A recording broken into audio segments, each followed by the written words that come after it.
gossip, sports, and much more.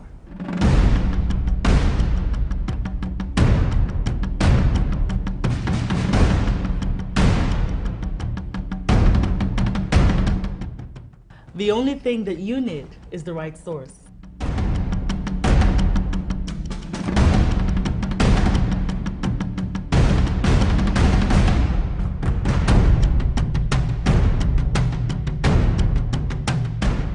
Viewer TV is now on the go. Simply check us out on our social media pages on Facebook, Instagram, YouTube, and Twitter for all the information you need.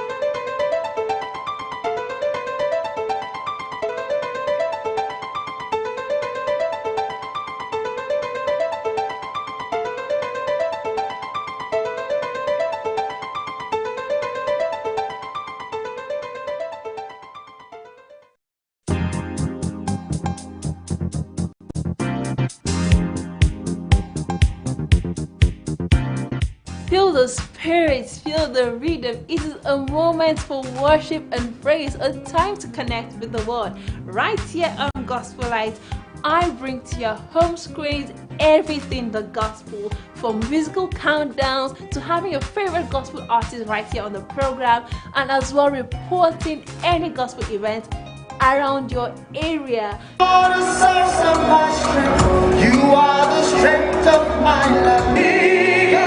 All power belongs to you. Well, I feel blessed and privileged. Enquiries for sponsorship for advertisement, do contact us on our email at gospellight.ng@gmail.com. You can as well follow us on our social media platform on Instagram at gospellight.ng, and you can also contact us on 081-3216-1451. Do remain blessed.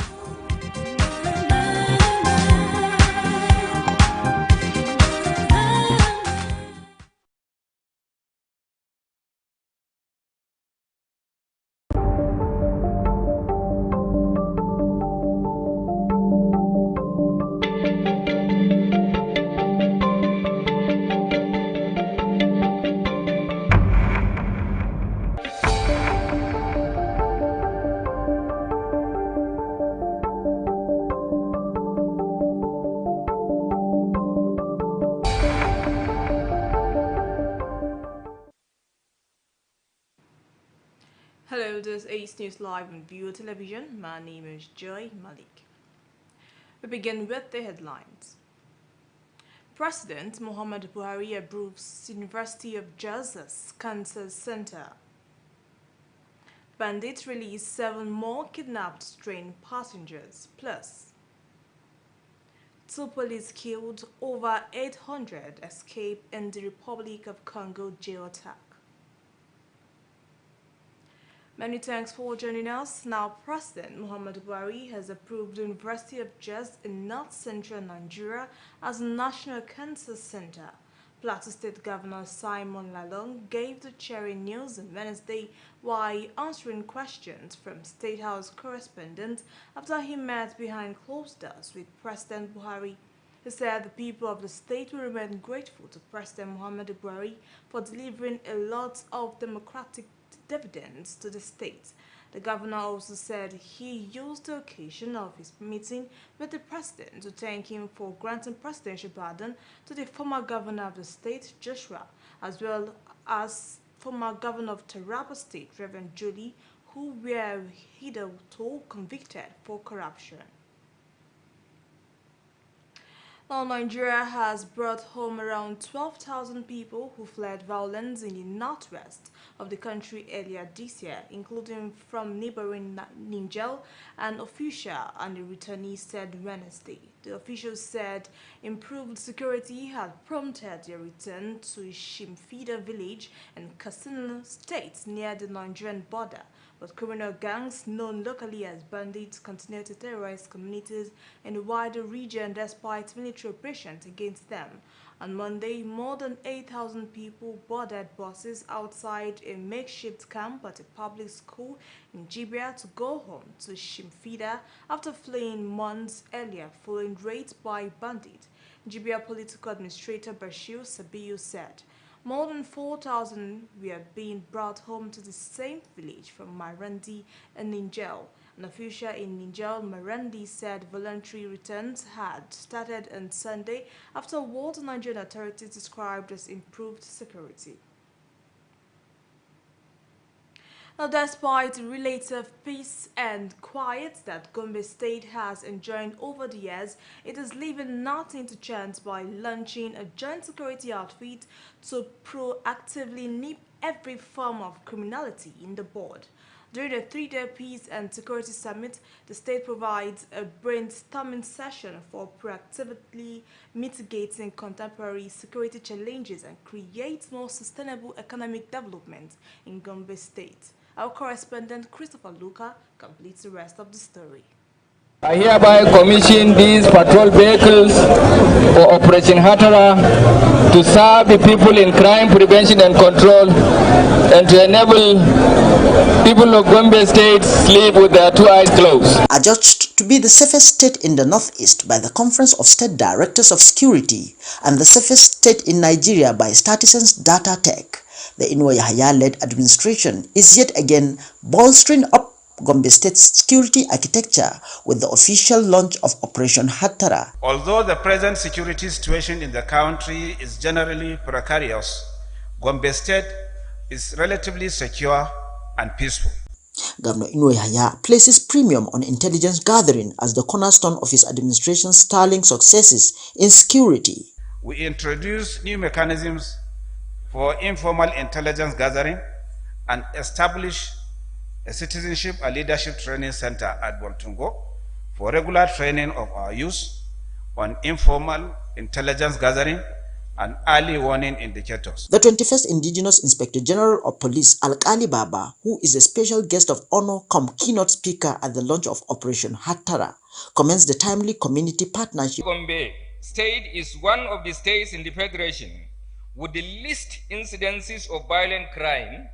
The dynamic nature of crime makes it imperative that we continue to partner in evolving strategies that will constantly place us above the criminal elements. Hatara, which loosely means vigilance in Hausa language, will draw personnel from various security outfits. Operation Hatara will comprise of all the other security agencies, including Gostek, Vigilante and Hunters. Scores of stakeholders and guests at the summit hail Governor Inwo Yahya's proactive stance and toughness on insecurity.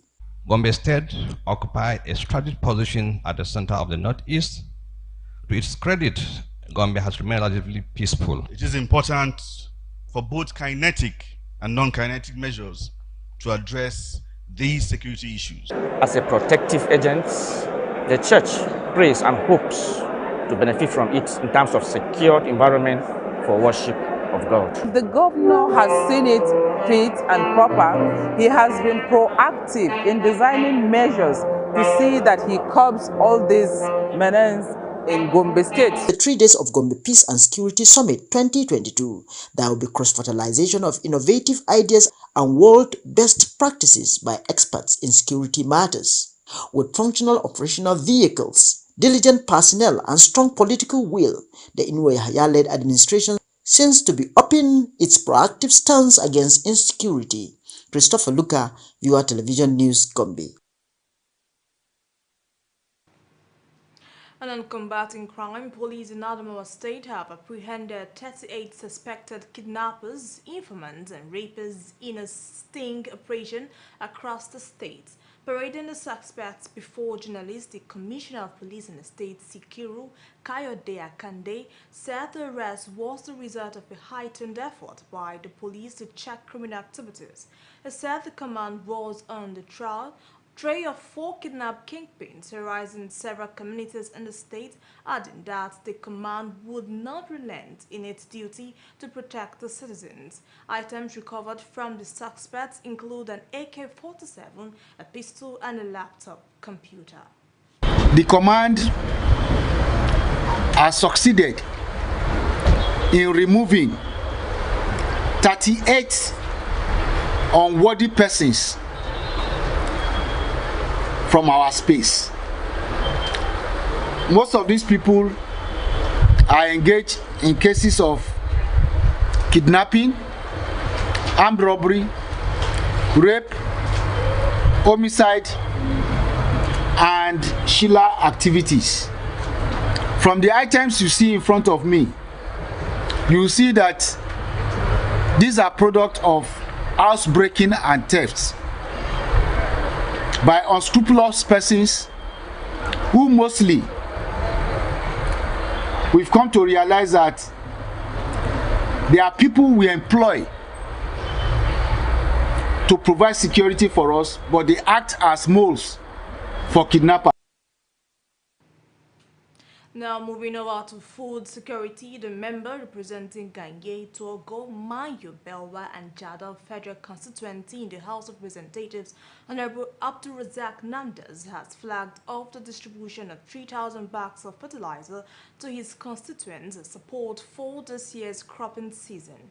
The fertilizer will be distributed across the 4 local governments of Mayo, Belwa, Ganye, Jada and Togo by committees constituted by the lawmaker. Namdas, who thanked his constituents for voting him twice as representative in the Green Chambers, promised to continue to provide dividends of democracy to the people till his last day in office. He urged the people of the area to vote for the All Progressive Congress from top to bottom to get maximum dividends of democracy. We have about 5 trucks. So each one is on the average of 600. You know, each truck takes about 600. But we can't be able to bring all of them here. I had an experience when I was doing an empowerment at Gangui Center here in Kenya. All the items were vandalized. So we can only bring the ones that are here for people to see. By the time we leave, they can do the distribution, the committee will do it, and I can assure you people that are supposed to get will get. To be honest, we must not... we are politicians. When you are in politics, you must understand that winning is part of the game and losing is also part of the game. And more importantly, this election was a delegate election. So in the entire Ghanaian local government, we have only, or for the 4 local governments I represent them, it's about 150 people. You can't crucify the whole constituency on account of just decision of 150 people. I think I shouldn't do that. And in any case, the 4 local governments is not enough to make me win an election. We will have been much more happier that they voted massively for me. But I think as a young man, I have to move forward. We have to think as if life must continue. So don't hold back. I have won elections on 2 occasions, so I was happy. So if I lose one, I shouldn't be angry. When Newslive returns, joins Admission and Matriculation Board releases 2022 Map-Up Unified Tertiary Matriculation Examination results. Details of these and more comes to you right after the break, so stay tuned.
Hi, my name is Ikia Marton. Being an anchor has been a tremendous experience, from editing the news to reading the news.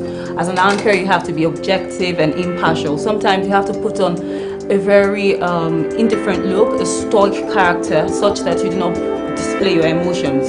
But then the stories that we tell, from politics to the economy to insecurity to education, also affect us. And as journalists, we're also affected by stories.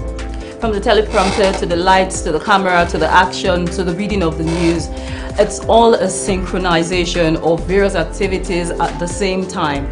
Sometimes you have to listen to feedback, sometimes you have to stop, sometimes you have to continue. Sometimes, there are technical hitches that we can never overlook, but then you have to come up with a strategy, you have to come up with your professionalism to ensure that the audience do not even know what is happening behind the scenes, and then you just have to carry on.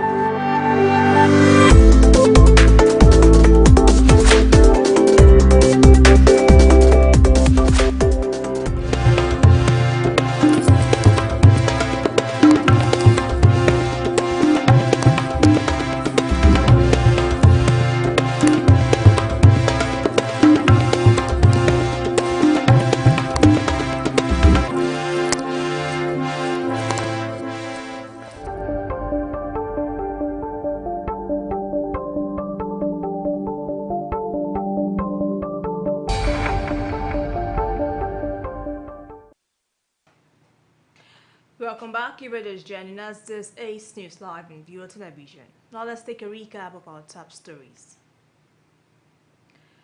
President Muhammadu Buhari approves University of Jos as Cancer Center. Bandits release 7 more kidnapped train passengers. 2 police killed, over 800 escape in the Republic of Congo jail attack. Now, 7 more kidnapped passengers of the March 28th train attack in Kaduna State have regained their freedom. The victims were released on Wednesday morning after spending 135 days in the custody of the terrorists. It is, however, not clear if any ransom was paid to the terrorists for the release. Although the police authorities are yet to confirm the development, a member of the negotiating team, Tukal Mamu, revealed that 6 of the released hostages are members of the same family, which include a couple and their 4 children. So far, 42 victims have regained their freedom. The number of those still in captivity now stands at 35. Wednesday release is coming a few days after 5 other victims and adopted Kaduna-bound train was freed by the terrorists. Now, health experts have identified low compliance to exclusive breastfeeding practice by nursing mothers.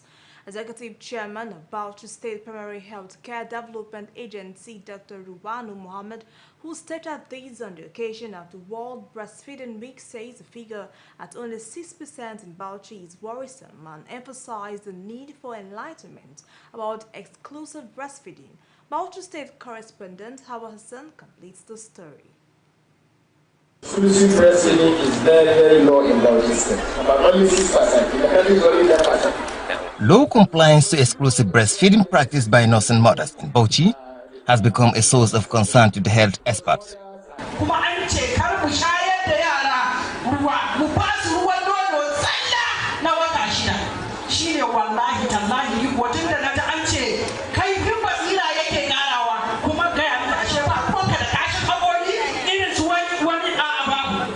They have consequently identified enlightenment as one of the way forward to addressing the problem, especially in the rural communities. We realize that 25 communities, Your Excellency, have low level of exclusive breastfeeding. We have designed that all the partners will go to those communities and enlighten them. Town hall meeting, community dialogue, that's what they've been doing. And now, from that phase also, Your Excellency, we designed a process of enlightening the public by jingles, radio discussion, panel discussions, to enlighten the public about exclusive breastfeeding. On the occasion of this year's exclusive breastfeeding week, wife of the Bauchi State Governor Dr. Aisha Bala also emphasizes the significance of enlightenment to create awareness about the importance of exclusive breastfeeding. The aim of celebrating the week is to create awareness of the importance of exclusive breastfeeding through radio, television, churches, mosques, and other public places. The need for nursing mothers to adhere to the practice of exclusive breastfeeding and for the men to encourage their wives is also emphasized. I want to use this opportunity to call on all mothers, husbands, caregivers to ensure that the babies delivered are breastfeeded within an hour after delivery. For the period of 6 months, this will improve the child nutrition status and prevent the malnutrition. The advantage of exclusive breastfeeding is for the time, for the mother, and for the environment.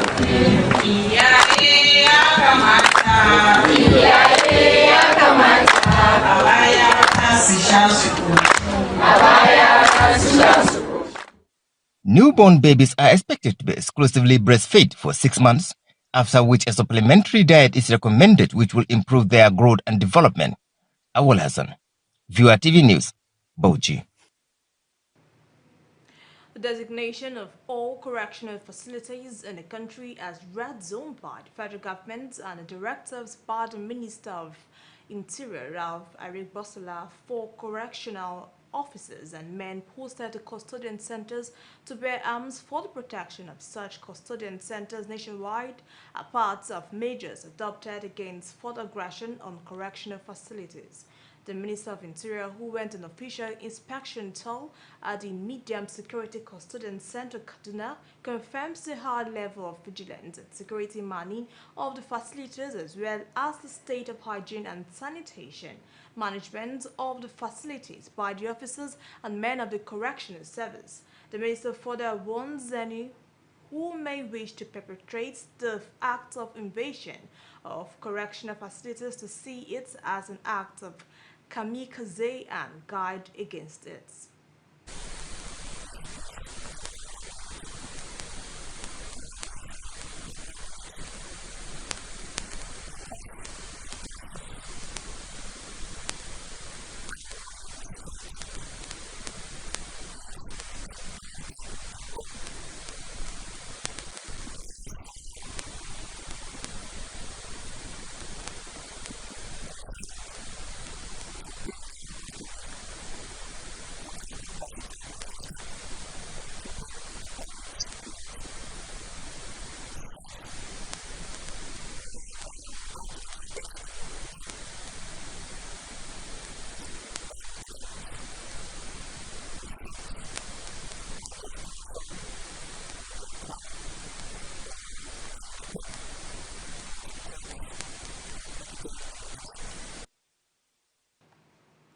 Now, the Joint Admissions and Matriculation Board has released the results of the 2022 map-up results of the Unified Tertiary Matriculation Examinations, which took place on Saturday, again August 6, 2022.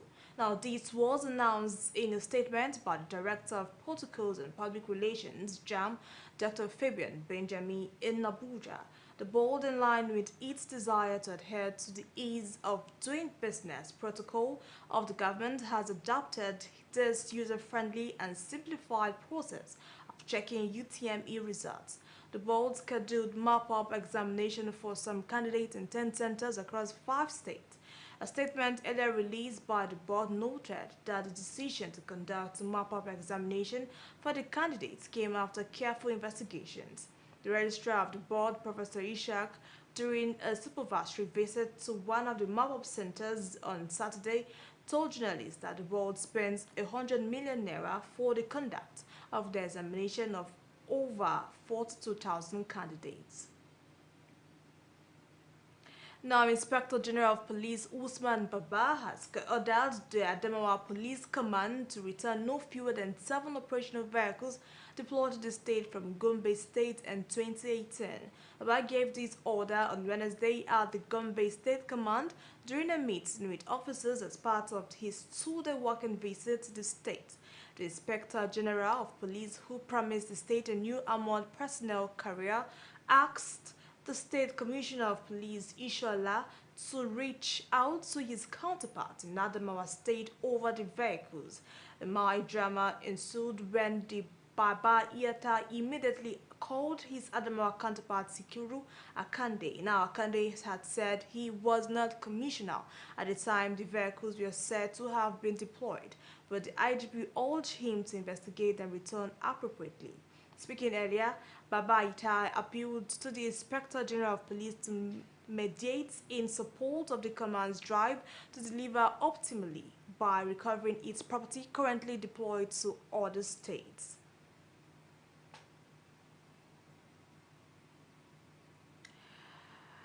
And on business news, the House of Representatives ad hoc committee to investigate the petroleum product subsidy regime from 2013 to 2022 has summoned the Minister of Finance, Budget and National Planning, Zainab Ahmed, to appear before it on Tuesday next week for questioning.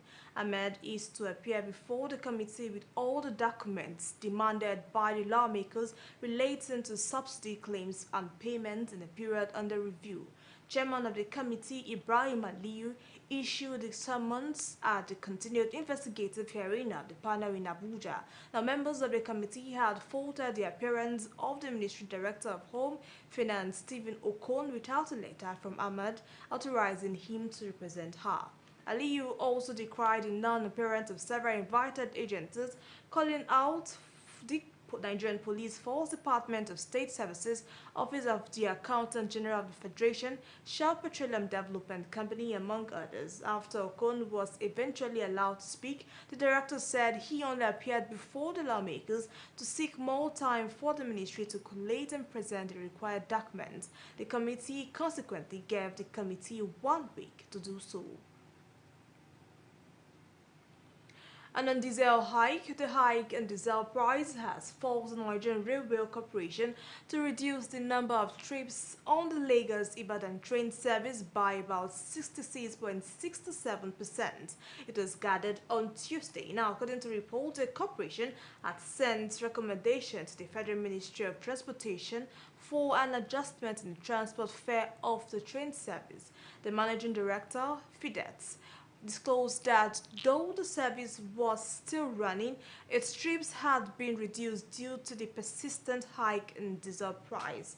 Diesel prices have risen by over 300% in a few months, forcing transporters of petrol who power their trucks with diesel to threaten strike before the prompt intervention of the federal government. The spike in diesel price also warranted some level of petrol scarcity in Abuja and neighboring states, as many truck owners could not afford the high cost, a development that made the federal government to raise the bridging claims being paid to petrol transporters. Now, on stock markets, trading activities on the equity markets of the Nigerian exchange ended in red on Tuesday, making it the second consecutive day of this week. The benchmark all-share index depreciated by 2.26% to close the day at 49,350.71 points, being 1,139.02 points lower than Monday's closing point of 50,489.73 points. Similarly, the market capitalization shed 614 billion naira to close at 26,618 trillion as against 27,232 trillion on Monday. The market sentiment for the day also closed negative, with 16 losers and 12 gainers at the end of the trading day. A total of 140.6 million shares valued at 1.6 billion naira were traded in 3,895 deals on Tuesday.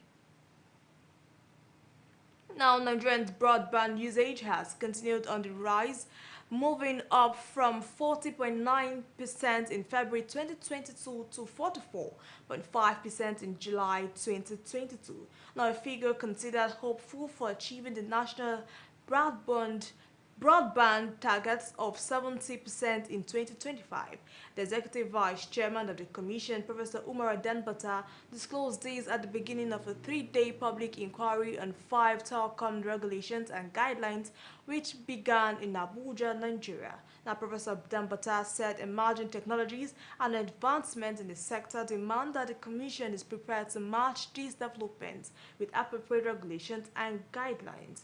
Danbata noted that the public inquiry, which covered 5 areas of existing regulations, are aimed at achieving operational efficiency and operational excellence.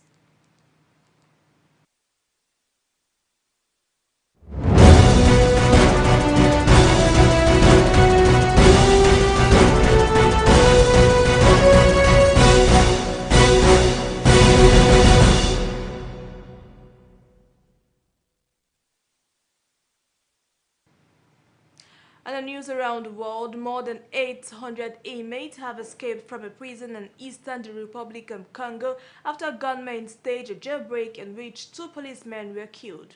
Armed men attacked Kangwa Central Prison in the town of Mutembo.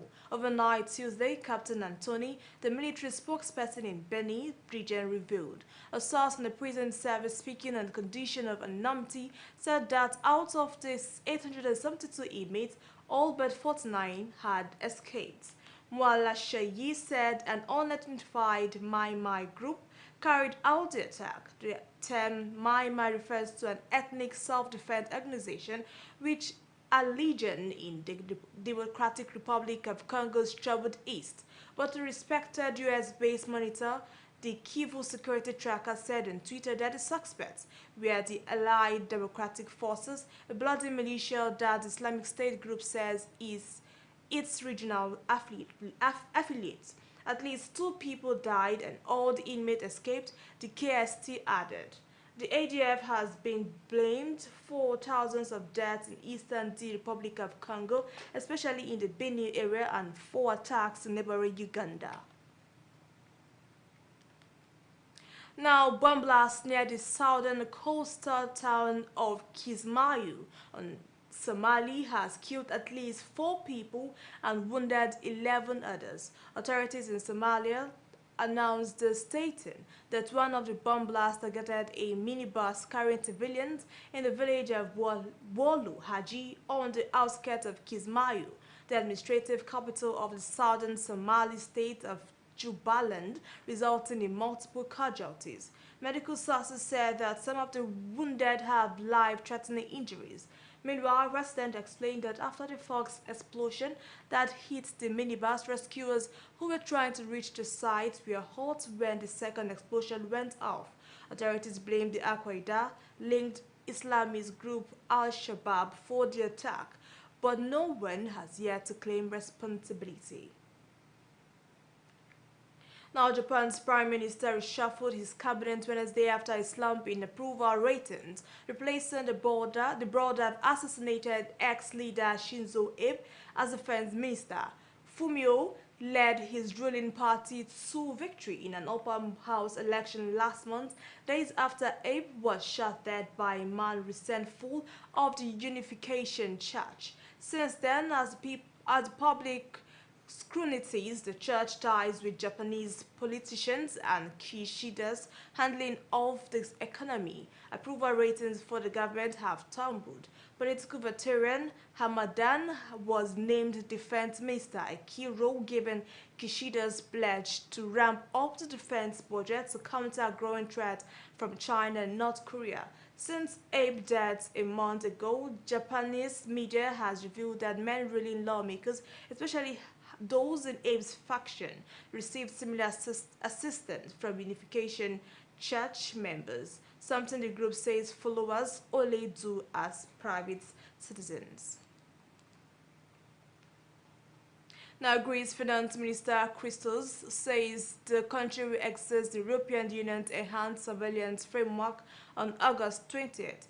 Greece's emergence from enhanced surveillance will mean more degree of freedom in implementing economic policy and will bring the country's goal to regain the investment grade status closer, said.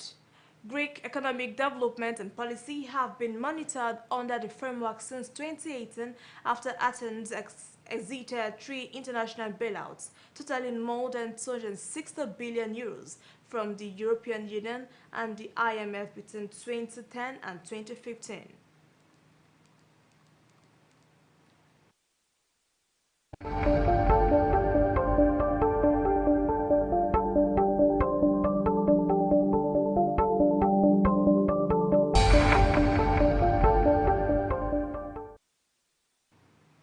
Now that's all we can take on Newslive, but before we go, let's take a recap of the headlines. President Muhammadu Buhari approves University of Jos as Cancer Center. Bandits release 7 more kidnapped train passengers. 2 police killed, over 800 escaped in the Republic of Congo jail attack. Many thanks for watching. I am Joy Malik. Please stay tuned and enjoy the rest of our programs. Good night.